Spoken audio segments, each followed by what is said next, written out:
Welcome students. Welcome to my YouTube channel English by পুলকনাথ।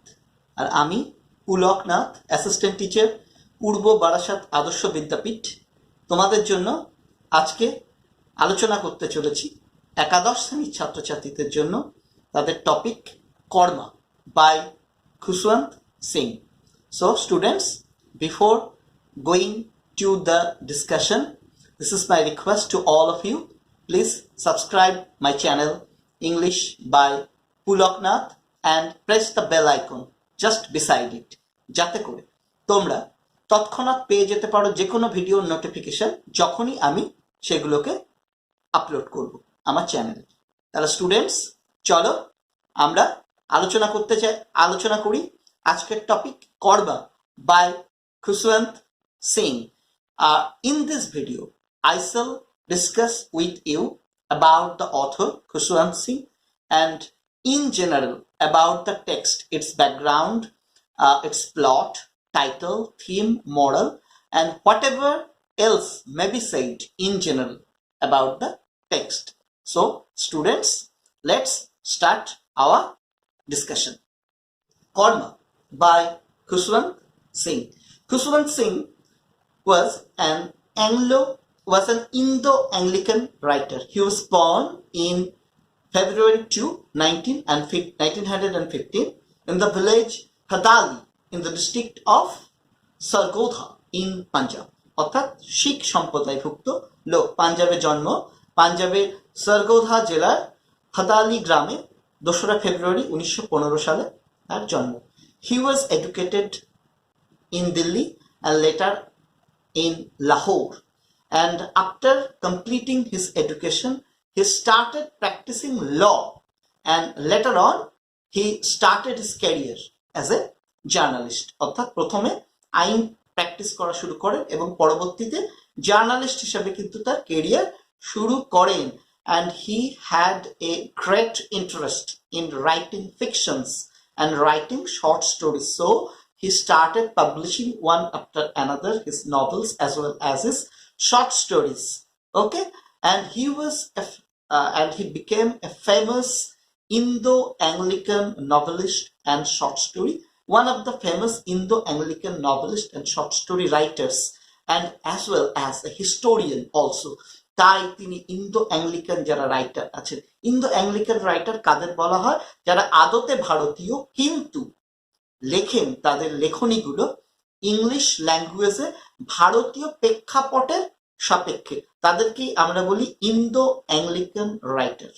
Okay, and his famous novels included Train to Pakistan, The History of Sikh and others. আর তার এই train two Pakistan হচ্ছে সব থেকে গুরুত্বপূর্ণ novel এবং এটা তাকে সাহিত্য একাডেমি পুরস্কার কিন্তু এনে দিয়েছিল। যাই হোক, later on he got a very important place as an editor of several weeklies and several magazines and weeklies, including Illustrated Weekly, the National Herald, Hindustan Times, and most important, the government magazine Jojona. Okay, তাহলে আমরা কি দেখছি? তিনি একাধারে ছিলেন ঐতিহাসিক, একাধারে ছিলেন লয়ার এবং একজন সাংবাদিক। অবশ্যই এগুলো দিয়ে তিনি তার কেরিয়ার শুরু করেন এবং তার সাথে সাথে সমানভাবে তিনি তার সাহিত্য রচনা চালিয়ে যান এবং বিখ্যাত ইন্দো অ্যাংলিকান রাইটার্সদের মধ্যে যারা নভেলিস্ট এবং তোমার শর্ট স্টোরি রাইটার হিসেবে খ্যাত তাদের মধ্যে কিন্তু নাম করে নেন এবং তিনি বেশ কতগুলো উইকলিজ এবং ম্যাগাজিনস যেগুলো মান্থলি বেরোতো সেগুলোর কিন্তু এডিটর ছিলেন। এবং আমরা বলতে পারি he is a very important post colonial writer. Who are the post colonial writer? Post-colonial writers are those who are writing after the independence and writing over issues which are related with the post-independence scenario. তিনি হচ্ছেন independence, স্বাধীনতা পরবর্তী যে বিষয়গুলো সেই ইস্যুগুলো সম্পর্কিত লেখকদের একজন এবং সেই ইস্যুগুলো নিয়ে লিখেছেন। And not only that, he had a great concern for Sikh community. So when there was a military besiege in Amritsar temple, he had a great protest for this. যখন মিলিটারি সেই টেররিস্ট অ্যাটাকের পরে military ঘিরে ফেলেছিল অমৃতসরের শিখদের স্বর্ণ মন্দির, তখন কিন্তু তিনি তার প্রতিবাদী কণ্ঠস্বর শুনিয়েছিলেন। এইটুকুই আমরা জানবো about the writer Khuswant Singh. তাহলে দুটো জিনিস মাথায় রাখতে হবে। he was the issues or the themes that he has dealt with in his novels as well as short stories are related with post-colonial issues, particularly the identity crisis of a particular section of people after the British left India. ব্রিটিশরা ভারতবর্ষ ত্যাগ করে চলে যাওয়ার পরে একটা শ্রেণীর লোকেদের যে আইডেন্টিটি ক্রাইসিস ঘটেছিল, সেইগুলো কিন্তু আমরা জানি, দেখবো যে খুশওয়ান্ত সিং এর নভেলে সেগুলো কিন্তু এসেছে। যাই হোক, so this was the background and this was in general about the author Khuswant Singh. Now we shall focus on the short story Korma. In particular, the story Korma was published in 1989 in the collected stories of Khuswant Singh. Khuswant Singh এর যে collected stories, তার মধ্যে কিন্তু 1989 সালে কর্মা গল্পটি প্রকাশিত হয়েছিল। That is very important story, and the title is very significant and ironical as well. As the title is very short, only a single word title, but that title conveys to us a great meaning. খুব ছোট্ট একটা শব্দের একটা শিরোনাম হতে পারে, কিন্তু এই শিরোনাম খুব গভীর একটা অর্থের প্রতি আমাদেরকে কিন্তু আলোকপাত করছে। অর্থাৎ প্রথমেই বলি কর্ম মানে কি? কর্ম মানে হচ্ছে কর্ম ও কর্ম ফল বলতে আমাদের যা বোঝায়। The word has been taken from Sanskrit and the word etymologically অর্থাৎ ব্যুৎপত্তিগতভাবে or literally means destiny or action and its consequences, অর্থাৎ ভাগ্য অথবা আমাদের কর্ম এবং তার ফল, সেটাকেই কিন্তু আমরা কর্মা এই কথাটার মধ্যে দিয়ে বোঝাই। ওকে, আর যে this title also corresponds to the theme of that story. What is the theme of the story? The theme of the story shows a kind of moral retribution for one's own action. কারোর নিজের কর্মের জন্য, কারোর নিজের কাজের জন্য যে নৈতিক শাস্তি পেতে হয়, সেইটাকেই কিন্তু এই গল্পটা কিন্তু দেখাচ্ছে।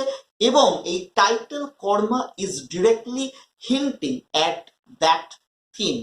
ওকে, আমরা আলোচনা করব থিমটাকে in detail. So first of all, what is there in that story? First of all we shall discuss about the plot of the story line. আমরা প্রথমে প্লট বা স্টোরি লাইনটা নিয়ে আলোচনা করব। কি আছে এই প্লটের মধ্যে? প্লটের মধ্যে আমরা দেখব দুটো main character, two major characters. One is mister Lal and another is Mrs. Lal. Mr. Lal means Mr. Mohanlal and Mrs. Lal means Lakshmi. Okay, দেখো, the two characters are pole apart.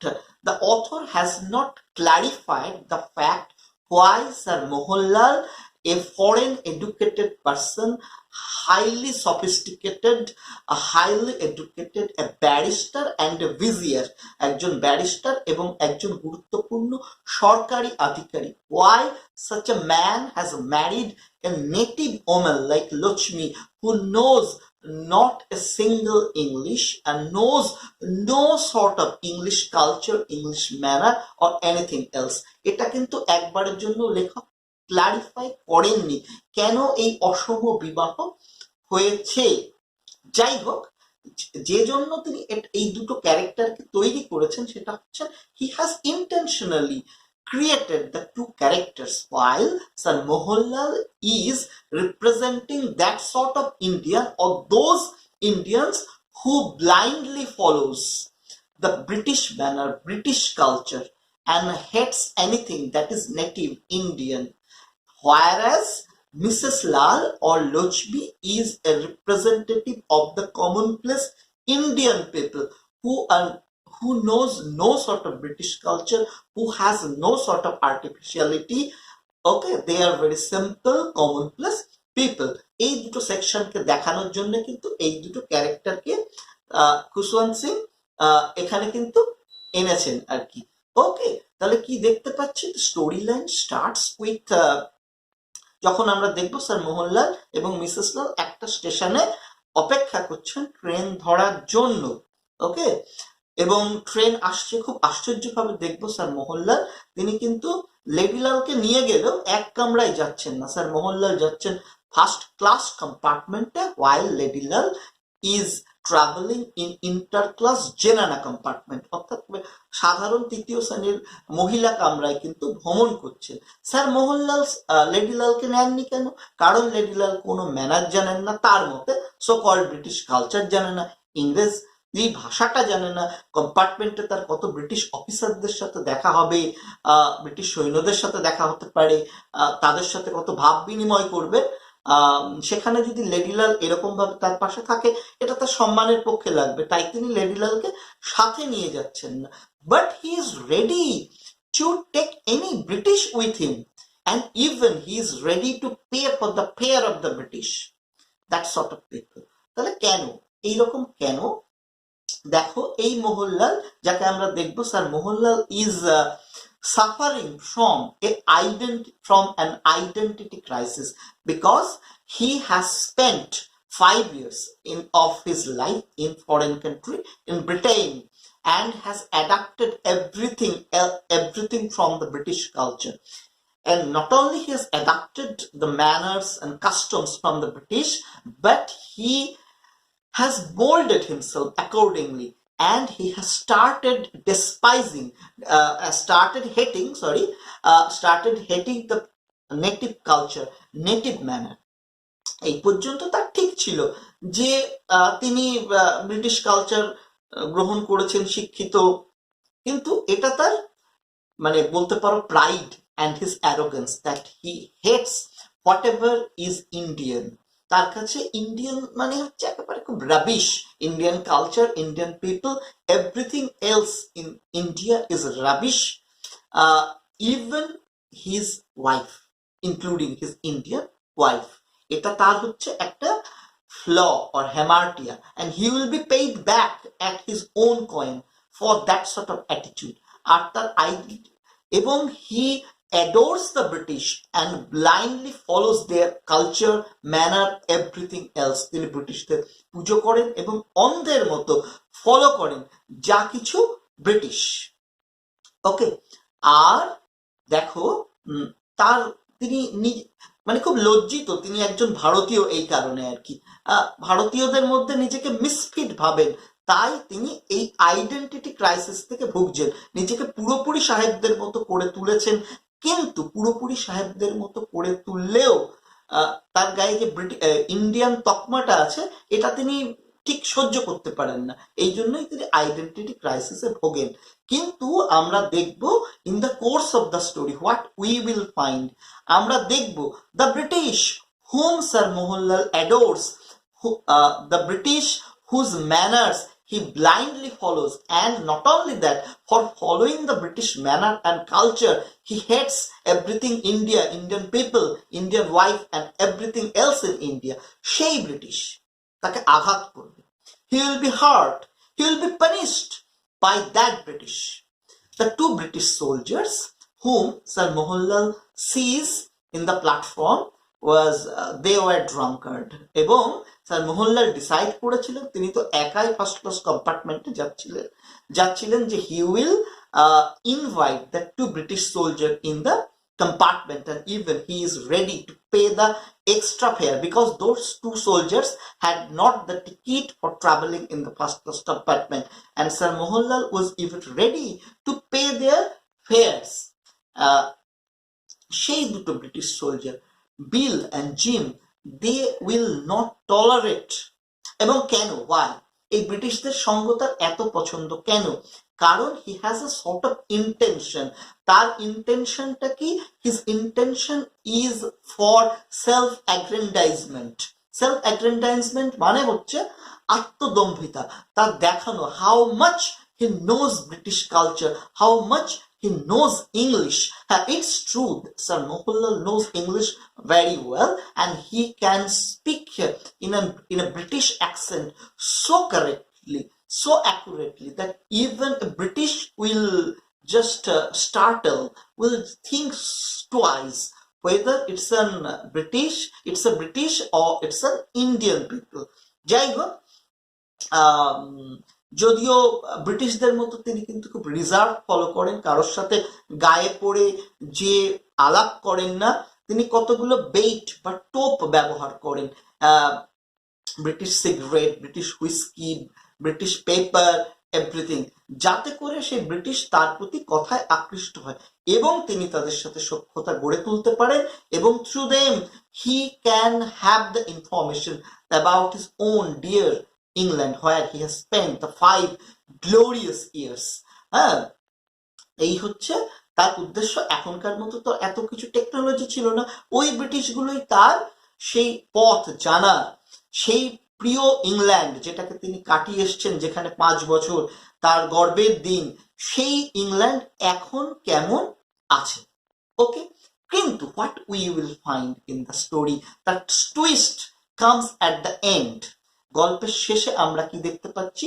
একটা টুইস্ট আসছে, যেখানে আমরা দেখব the British soldiers, the British people whom sir Mohanlal adored and he blindly followed their culture, they will not accept Sir Mohanlal as a people of as a man of their own culture, own race. সেই British তারা কিন্তু sir মোহনলালকে নিজের লোক বলে মেনে নেবে না।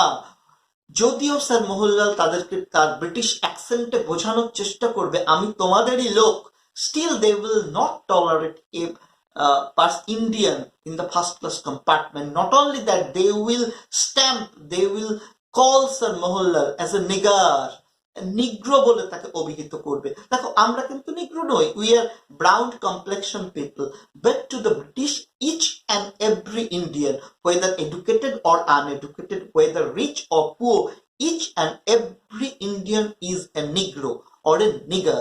তাই স্যার মোহনলালকে নিগার বলে অভিহিত করবে। নট অনলি দ্যাট, একদম ফ্ল্যাট তার মুখের উপরে একটা দম করে বাড়ি দেবে এবং তাকে ধরে they will hurl back, they will throw Sir Mohanlal on the platform, and later on his thermoflask, his times, his whiskey, each and everything which were the object of Sir Mohanlal's pride will be thrown back on the platform. প্রত্যেকটা জিনিস যেগুলোকে sir Mohanlal গৌরব অনুভব করত, সেই প্রত্যেকটা জিনিসকে ছুঁড়ে ছুঁড়ে প্ল্যাটফর্মে কিন্তু ফেলে দেওয়া হবে। এই ছোড়াটা কিন্তু সিম্পল নয়, this is highly significant, this is highly symbolic. Khuswant Singh has tried to convey the message, the man who has arrogance, the man who has that sort of inordinate hubristic pride, এই ধরনের মানুষ যার এইরকম ঔদ্ধত্য, এই ধরনের মানুষ যার মধ্যে হুব্রিস্টিক প্রাইড হচ্ছে একটা অহংকারী গৌরব আর কি, যা পতনের মূল, এইগুলো থাকবে, that man must be punished accordingly, he will definitely suffer for his own karma. এখানেও তাই, তার ওই ছুঁড়ে ছুঁড়ে ফেলে দেওয়াগুলোকেই দেখাচ্ছে, তার সমস্ত গৌরবগুলোকে ছুঁড়ে ফেলে দেওয়া হচ্ছে, যে British are not ready to accept sir Mohanlal as a man of their own. এবং শুধু তাই নয়, আমরা দেখবো ট্রেনটা যখন ছেড়ে যাচ্ছে, লেডিলাল সে একদম নেটিভ ওম্যান, সারাক্ষণ পান চিবিয়ে চিবিয়ে মুখের মধ্যে রসটাকে, বিটল স্যালিভাটাকে রেখেছিল, এটাকে থু করে ছুঁড়ে মারছে। তার উদ্দেশ্য ছিল ট্রেনটা যখন প্ল্যাটফর্ম ছেড়ে চলে যাবে তখনই থু করবে, যদিও সে জানে না তার স্বামী পড়ে গিয়েছে, সেই থু করে দিচ্ছে স্যার মোহন, এবং ট্রেনটা যখন বেরিয়ে যাচ্ছে এবং সেই থুতুটা একদম তীরের বেগে স্যার মোহনলালের দিকে ধেয়ে আসছে। That is also significant, symbolic as well as ironic. তাহলে দেখো Khushwant Singh has used irony, situational irony, lot of situational irony, এবং এইটা দেখানোর চেষ্টা করছে এই থুতুটা হচ্ছে সিম্বলিক, যেখানে থুতুটা শুধুমাত্র লেডিলাল ফেলছে না। লেডিলাল কাদের প্রতিনিধি? Ladilal is representative of the common Indian people, তাই কমন ইন্ডিয়ান পিপলরা যেন তার দিকে থুতু দিচ্ছে। তাহলে খুশবন্ত সিং এটাই ইন্ডিকেট করার চেষ্টা করছেন সেই সমস্ত লোক যাদের এইরকম গৌরব থাকবে, যাদের অহংকার থাকবে, যারা তাদের নিজের দেশ এবং দেশবাসীকে ঘৃণা করবে, they will be paid back in their by their own coin, তারা তাদের নিজের মূল্যই তারা তাদের শাস্তি পাবে। ওকে, এই হচ্ছে কিন্তু গল্পটা, এবং গল্পটা আমাদের মনে করিয়ে দেয় সেই ক্রো অ্যান্ড পিকক, সেই ক্রো অ্যান্ড পিককের গল্পটাকে, যেখানে আমরা সেই ক্রো, কাক, ময়ূরের পেখম লাগিয়ে তার সেই ময়ূরদের দলে নাচতে গিয়েছিল, কিন্তু ময়ূররা তাকে চিনতে পারে এবং তাকে ঠুকরে লাথি দিয়ে বার করে দেয়। এবং যখন সে আবার তাদের ওই কাকের দলে ভিড়তে গিয়েছিল, কাকরাও কিন্তু সেই ময়ূরপুচ্ছ লাগানো কাককে আর গ্রহণ করেনি। সেই কাকটাও কিন্তু একটা আইডেন্টিটি ক্রাইসিস বা অস্তিত্বের সংকটের মধ্যে পড়েছিল। That happens here in case of sir Mohanlal. After being hurled back, after being thrown on the platform, Sir Mohanlal is suffering from that sort of identity crisis. He cannot decide wherever he will go now, whether he will still support British and hate his own countrymen, or whether he will ask for mercy to his own people and convert himself to his own culture and own manner. এই কোশ্চেনটা রেখে কিন্তু খুশবন্ত সিং তার গল্পটাকে শেষ করছেন। তাহলে আমরা দেখতে পাচ্ছ, যদি এই হচ্ছে স্টোরি লাইন, তাহলে টাইটেল কিন্তু আমাদের স্পষ্টভাবে দেখিয়ে দিচ্ছে যে একটা এজ ওল্ড প্রভাবকে, একটা অতি পরিচিত প্রবাদ, কি প্রবাদ? Pride comes before a fall, অর্থাৎ অহংকার পতনের মূল। এই এক টোটাল গল্পটাকে তোমরা সামারাইজ করতে পারো with that single proverb, pride comes before a fall, অর্থাৎ অহংকার পতনের মূল। তাহলে এই title and the story line is মানে particularly and specifically suggesting that pride comes before a fall. আর আমরা থিমটাকে যদি আরেকটু ব্রডলি দেখাতে পারি, তাহলে আমরা বলবো যে theme illustrates a kind of victory of humility, simplicity and mercy, love, pity over pride and arrogance. যে হিউমিলিটি মানে বিনয়, বিনয়, সরলতা এবং দয়া, দাক্ষিণ্য, এই সমস্ত গুণাবলীর জয়লাভ গৌরব এবং অহংকারের ওপরে। তাহলে আমরা কি দেখতে পাচ্ছি? at the end of the story we find all sort of pride and arrogance are shattered, সমস্ত গৌরব, ঔদ্ধত্য ভেঙে চূর্ণ বিচূর্ণ হয়ে যাচ্ছে। তার বদলে আমরা কি দেখতে পাচ্ছি? সিম্পলিসিটি, হিউমিলিটি, মার্সি, এগুলোর কিন্তু জয়লাভ আমরা দেখতে পাচ্ছি আর কি। তাহলে এবার মরাল, গল্পের মরালটা অলরেডি থিমের মধ্যে দিয়ে পেয়ে যাচ্ছ, বা কি নীতি কথা আমরা গল্পের মধ্যে দিয়ে দেখতে পাচ্ছ। দেখো, sir Mohanlal's suffering in the hand of British is a moral retribution of his own karma. তাই তো, তার যে নিজের কর্ম, তার নিজের যে ওয়ার্ক, সেটার কিন্তু পানিশমেন্ট, সেটার হচ্ছে রিওয়ার্ড, রিট্রাইবেশন, শাস্তি। এই যে লাঞ্ছনা, যন্ত্রণা স্যার মোহনলাল পাচ্ছেন সেই ব্রিটিশদের কাছ থেকে। তাই তো, আর কি নীতি কথা আমরা শিখছি from that story? that we should show proper respect to our own countrymen, to all the objects of our country, to our national objects. এইগুলো কিন্তু আমাদের করতে হবে। অর্থাৎ এক কথায় বলতে গেলে we should show the proper respect to our national object, একদম particularly, otherwise we have to suffer। যে আমাদের দেশের জিনিস, তা মানে মায়ের দেয়া মোটা কাপড় যদি তাই বলো আর কি, সেই মোটা কাপড় তা খারাপ হোক ভালো হোক যাই হোক, আমাদের কিন্তু সম্মান করা উচিত। তাই তো, আমাদের নিজের কালচার, ম্যানার, সেগুলোর প্রতি আমাদের প্রপার রেসপেক্ট দেখানো উচিত। হতে পারে, এবং তাই বলে কি আমরা ব্রিটিশ কালচার ম্যানার বা অন্যান্য দেশের কালচার ম্যানারের প্রতি শ্রদ্ধা জানাবো না? অবশ্যই we shall have a kind of universal attitude. We should show our respect to all the cultures, all the manners, but not by disrespecting the cultures and manners of our own country. The proper respect to our own culture, to our own manner, to the national object should be displayed first. এটাই কিন্তু দেখানো হয়েছে। আর গল্পের মধ্যে আর একটা খুব গুরুত্বপূর্ণ অংশ সেখানে দেখানো হয়েছে, সেটা হচ্ছে স্যার মোহনলাল আর লেডিলালের সম্পর্ক, a kind of unmatched relationship. প্রথমেই বলেছি খুশওয়ান্ত Singh has not clarified why that sort of relationship has been made, কিন্তু আমরা দেখতে পাচ্ছি যে স্যার মোহনলাল তিনি একজন ভিজিয়ার অফিসার, ব্রিটিশ কালচারে বিশ্বাসী, তিনি তার দেশি লোকজনদেরকে ঘৃণা করেন, তার ওয়াইফকেও মোটেই ভালোবাসেন না, তাকে ওপরের তলাতে বন্দি করে রেখে দিয়েছে, এবং তিনি একটুও পছন্দ করেন না তার দেশি আত্মীয় স্বজন নেটিভ রিলেটিভস তারা আসুক। ন্যাচারালি তাদের আত্মসম্মান বোধ আছে, তারা আসেও না, তাই তো? অনলি কেমন ধরনের সম্পর্ক টিকে আছে? Once or twice in a week or in a month, only in order to gratify his physical need, তার শারীরিক চাহিদা মেটানোর জন্য he goes to